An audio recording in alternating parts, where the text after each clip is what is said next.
Antologi Pembacaan Firman Tuhan yang Maha Kuasa.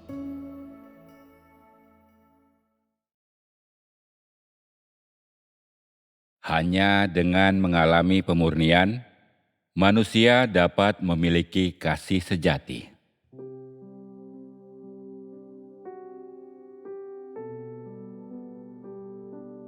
Engkau semua sedang berada di tengah ujian dan pemurnian. Bagaimana seharusnya engkau mengasihi Tuhan selama pemurnian?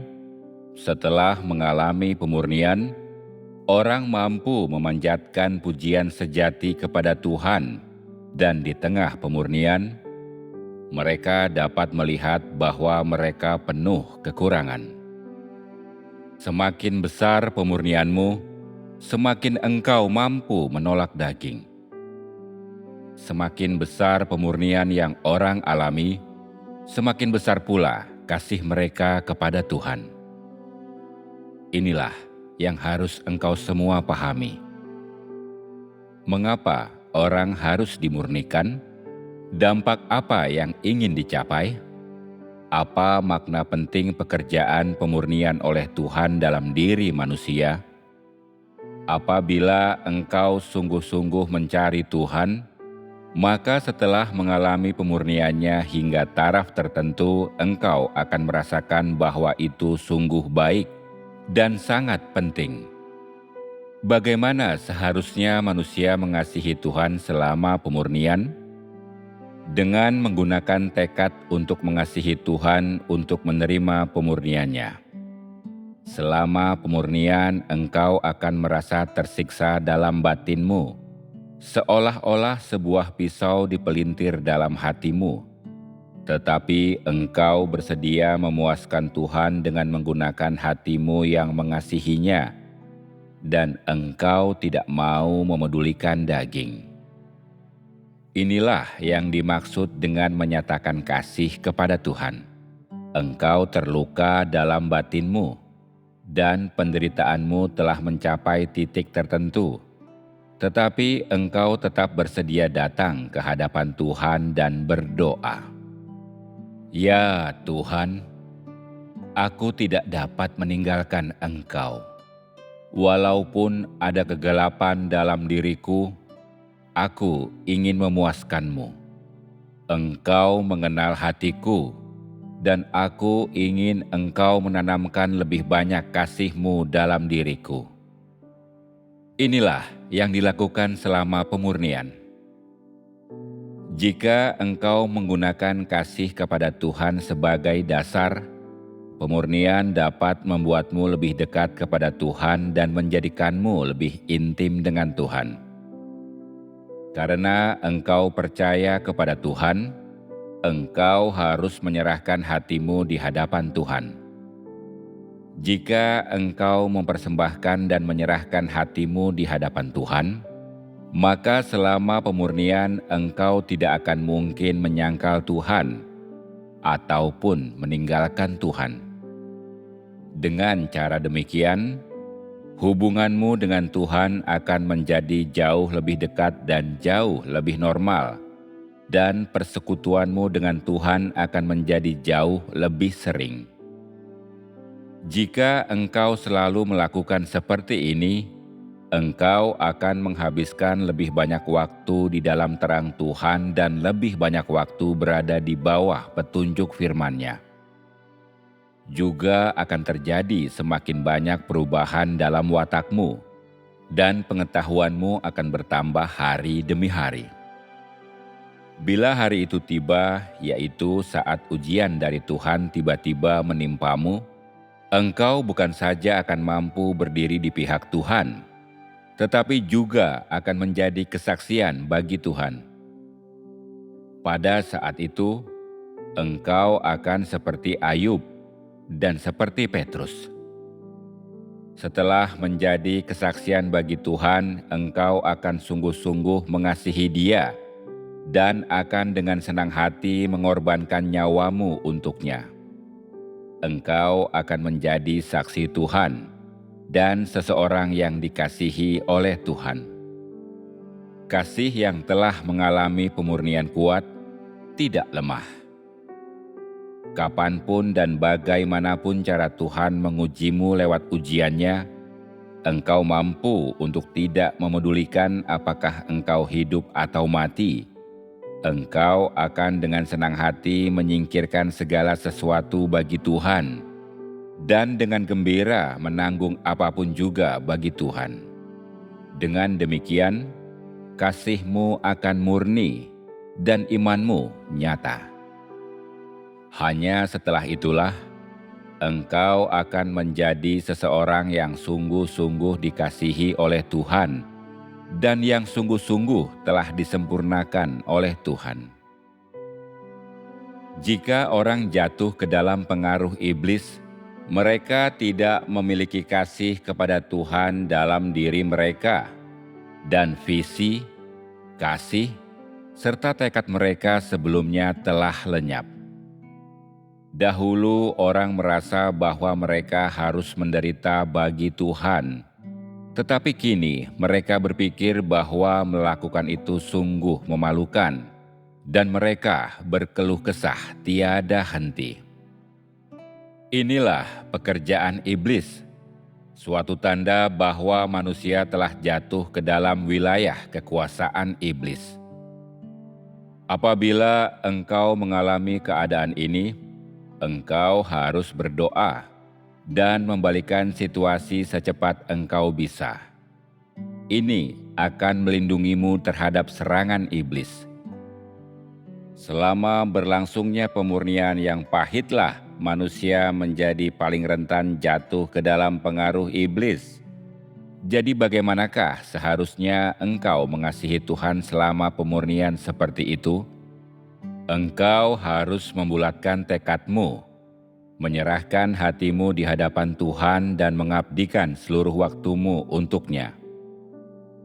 Bagaimanapun cara Tuhan memurnikanmu, engkau harus mampu melakukan kebenaran guna memuaskan kehendak Tuhan, dan engkau sendiri harus berinisiatif mencari Tuhan dan melakukan persekutuan. Pada masa-masa seperti ini, semakin engkau pasif, semakin negatif pula engkau akan bersikap, dan semakin mudah bagimu untuk mengalami kemunduran.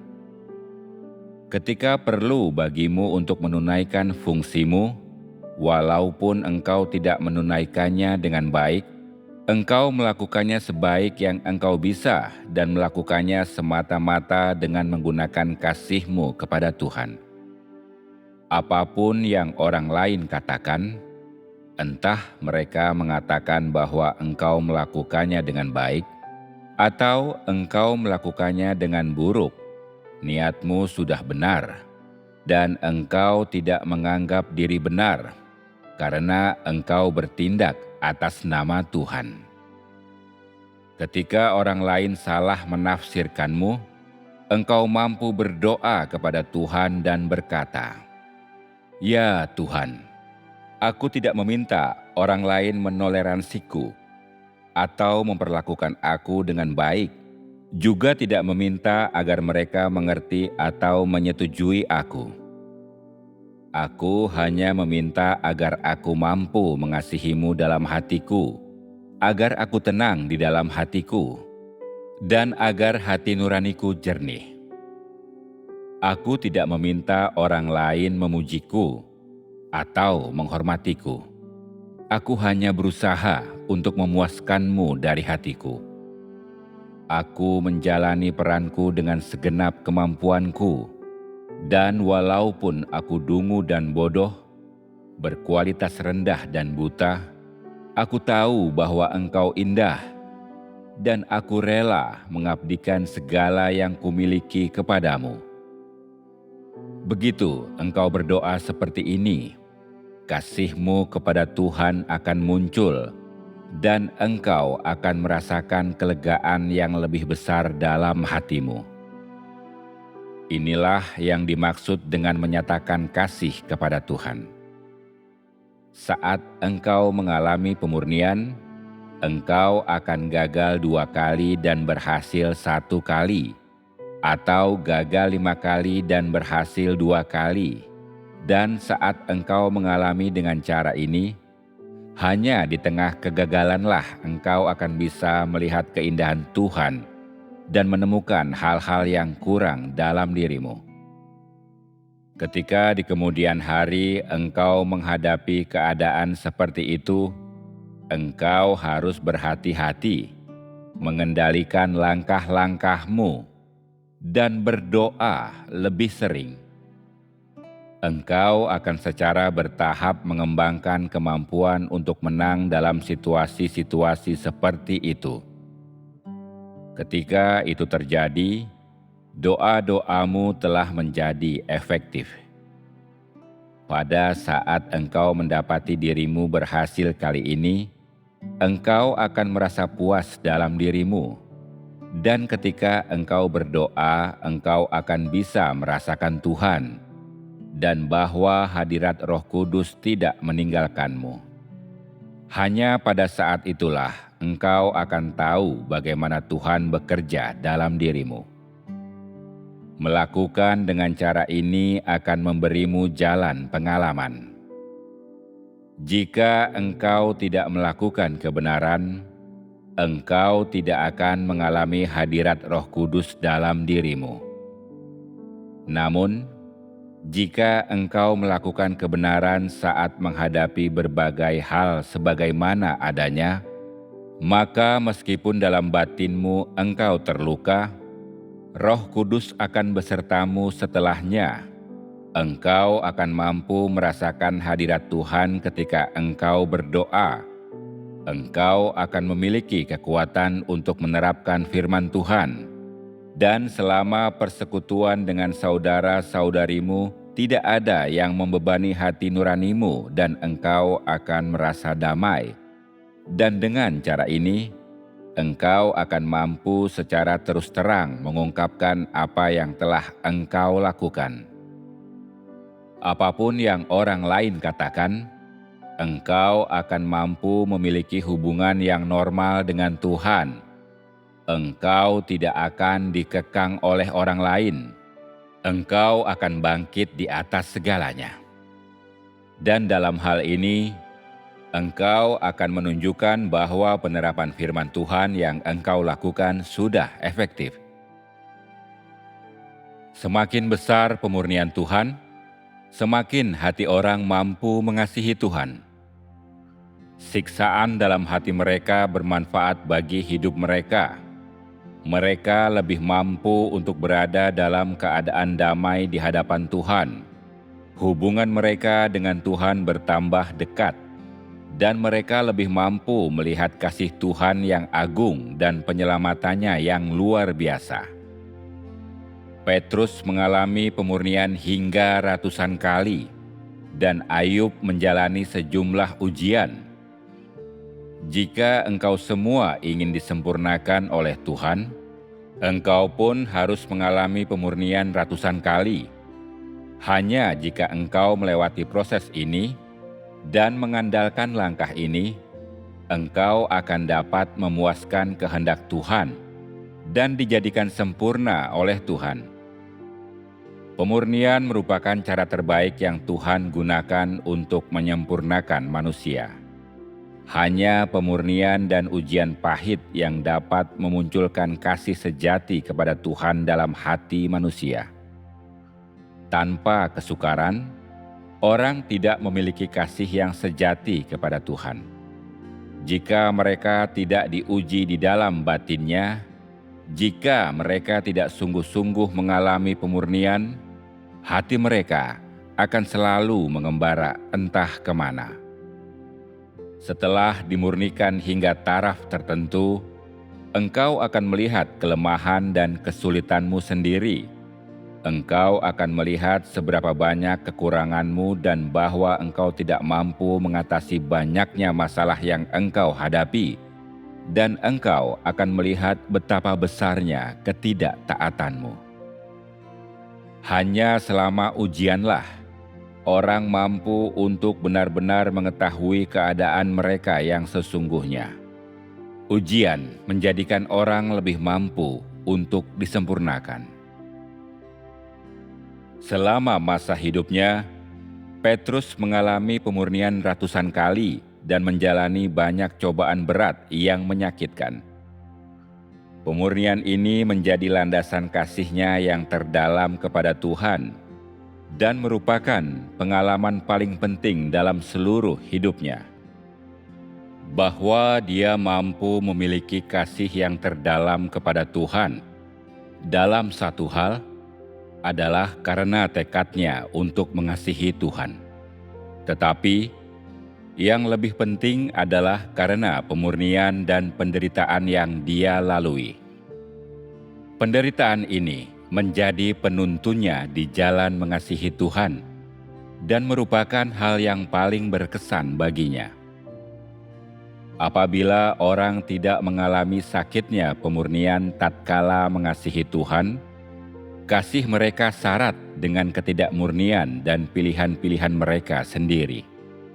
Kasih seperti ini penuh dengan gagasan iblis dan pada dasarnya tidak dapat memuaskan kehendak Tuhan. Memiliki tekad untuk mengasihi Tuhan tidak sama dengan sungguh-sungguh mengasihi Tuhan.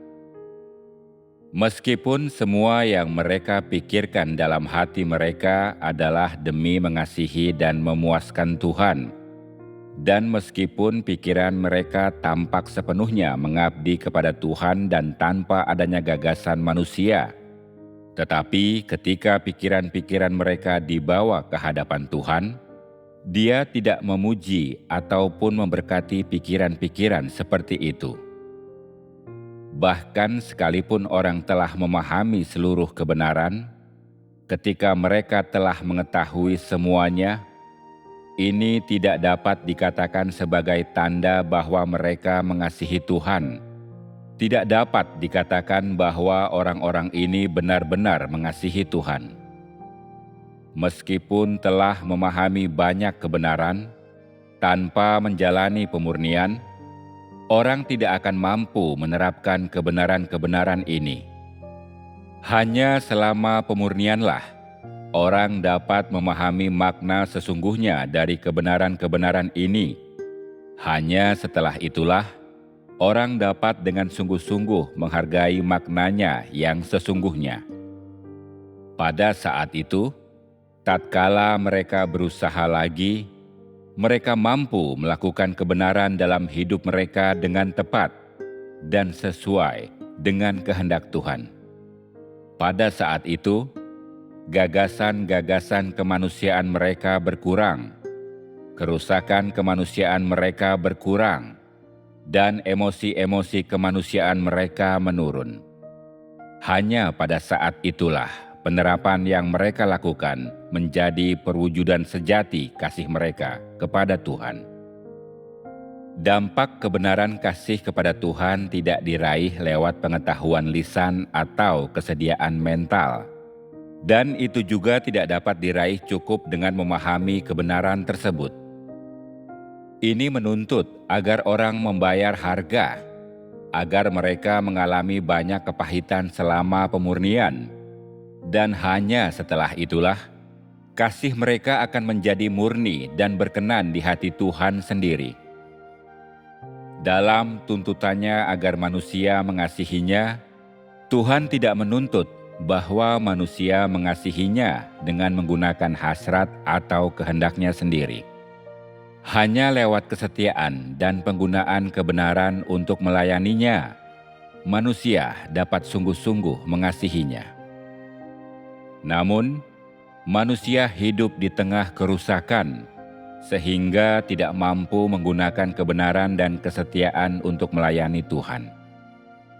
Manusia kelewat bergairah akan Tuhan atau terlalu dingin dan tidak peduli. Mereka mengasihi Tuhan secara ekstrim atau membencinya secara ekstrim. Mereka yang hidup di tengah kerusakan senantiasa hidup di antara kedua ekstrim tersebut, senantiasa hidup menurut kehendak mereka sendiri tetapi yakin bahwa mereka benar. Meskipun aku sudah menyebutkan hal ini berulang kali, orang tidak mampu menanggapinya dengan serius. Mereka tidak mampu sepenuhnya memahami makna pentingnya, sehingga mereka hidup di tengah iman yang menipu diri sendiri, dalam hayalan kasih kepada Tuhan yang bersandarkan pada kehendak mereka sendiri. Sepanjang sejarah, seiring berkembangnya umat manusia dan berlalunya zaman demi zaman, tuntutan Tuhan terhadap manusia telah menjadi semakin tinggi, dan Dia semakin menuntut manusia untuk bersikap mutlak terhadapnya. Namun, pengetahuan manusia tentang Tuhan telah menjadi semakin samar dan abstrak, dan kasih-Nya kepada Tuhan secara bersamaan menjadi semakin tidak murni. Keadaan manusia dan semua yang dia lakukan semakin bertentangan dengan kehendak Tuhan, karena manusia telah menjadi semakin dalam dirusak oleh iblis. Ini membuat Tuhan harus melakukan pekerjaan penyelamatan yang lebih banyak dan lebih besar. Manusia telah menjadi semakin menuntut dalam tuntutannya kepada Tuhan, dan kasih mereka kepada Tuhan semakin memudar. Manusia hidup dalam ketidaktaatan, tanpa kebenaran, menjalani hidup tanpa kemanusiaan. Mereka bukan saja tidak memiliki sedikit pun kasih kepada Tuhan, tetapi mereka juga penuh ketidaktaatan dan penentangan.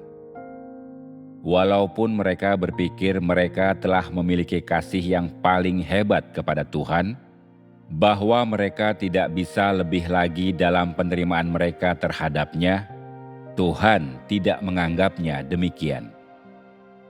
Dia mengetahui dengan sangat jelas betapa tercemarnya kasih manusia kepadanya, dan Dia tidak pernah mengubah pendapatnya tentang manusia karena kepalsuan manusia. Dia juga tidak pernah membalas itikat baik manusia sebagai buah pengabdiannya. Tidak seperti manusia, Tuhan mampu membedakan. Dia tahu siapa yang sungguh-sungguh mengasihinya dan siapa yang tidak, dan alih-alih dikalahkan oleh semangat dan menjadi kehilangan akalnya karena dorongan hati sesaat manusia, Dia memperlakukan manusia sesuai dengan esensi dan perilaku manusia. Tuhan, bagaimanapun juga, adalah Tuhan, dan Dia memiliki martabatnya dan wawasannya. Manusia, bagaimanapun juga, adalah manusia, dan kepala Tuhan tidak akan dipalingkan oleh kasih manusia jika kasih itu bertentangan dengan kebenaran. Sebaliknya, Dia memperlakukan semua yang manusia lakukan dengan tepat. Diperhadapkan dengan keadaan manusia dan sikap manusia terhadap Tuhan, Tuhan telah melakukan pekerjaan baru yang memungkinkan manusia untuk memiliki pengetahuan serta ketaatan kepadanya, dan kasih juga kesaksian. Jadi, manusia harus mengalami pemurnian Tuhan terhadap dirinya, juga penghakiman, penanganan, dan pemangkasan Tuhan terhadap dirinya, karena tanpa itu manusia tidak akan pernah dapat mengenal Tuhan, dan tidak pernah akan mampu sungguh-sungguh mengasihi dan menjadi kesaksian baginya. Pemurnian manusia oleh Tuhan bukanlah semata-mata demi mencapai dampak yang sepihak, tetapi demi mencapai dampak dari berbagai segi. Hanya dengan cara inilah Tuhan melakukan pekerjaan pemurnian dalam diri mereka yang bersedia mencari kebenaran, yaitu agar tekad dan kasih mereka disempurnakan oleh Tuhan. Bagi mereka yang bersedia mencari kebenaran dan yang mendambakan Tuhan, tidak ada hal lain yang lebih bermakna atau lebih membantu daripada pemurnian seperti ini. Watak Tuhan tidak semudah itu diketahui atau dipahami oleh manusia, karena Tuhan, bagaimanapun juga, adalah Tuhan. Yang terutama, tidaklah mungkin bagi Tuhan untuk memiliki watak yang sama dengan manusia, Dan karena itu tidaklah mudah bagi manusia untuk mengetahui wataknya. Kebenaran tidak dimiliki oleh manusia secara inheren, dan itu tidak mudah dipahami oleh mereka yang telah dirusak iblis. Manusia tidak memiliki kebenaran dan tidak memiliki tekad untuk melakukan kebenaran. Dan jika dia tidak menderita dan tidak dimurnikan atau dihakimi, tekadnya tersebut tidak pernah akan dijadikan sempurna. Bagi semua orang, pemurnian sungguh menyiksa dan sangat sulit untuk diterima. Tetapi, selama pemurnianlah Tuhan menjadikan wataknya yang adil dapat dipahami dengan jelas oleh manusia, dan membuat tuntutannya terhadap manusia terbuka dan memberikan lebih banyak pencerahan dan lebih banyak pemangkasan dan penanganan yang nyata. Lewat pembandingan antara fakta dan kebenaran, Dia memberi kepada manusia pengetahuan yang lebih besar tentang dirinya sendiri dan tentang kebenaran, dan memberi kepada manusia pemahaman yang lebih besar tentang kehendak Tuhan, sehingga manusia dapat memiliki kasih akan Tuhan yang lebih benar dan lebih murni. Itulah tujuan-tujuan Tuhan dalam menjalankan pemurnian. Semua pekerjaan yang dilakukan oleh Tuhan dalam diri manusia memiliki tujuan dan makna penting. Tuhan tidak melakukan pekerjaan yang tidak berarti, dan Dia juga tidak melakukan pekerjaan yang tidak bermanfaat bagi manusia. Pemurnian bukan berarti menyingkirkan manusia dari hadapan Tuhan, dan juga bukan berarti menghancurkan mereka di neraka. Sebaliknya, pemurnian berarti mengubah watak manusia selama pemurnian, mengubah niat-niatnya, pandangan-pandangan lamanya, mengubah kasihnya kepada Tuhan, dan mengubah seluruh hidupnya. Pemurnian merupakan ujian nyata manusia dan suatu bentuk pelatihan yang nyata, dan hanya selama pemurnianlah kasih manusia dapat memenuhi fungsinya yang inheren.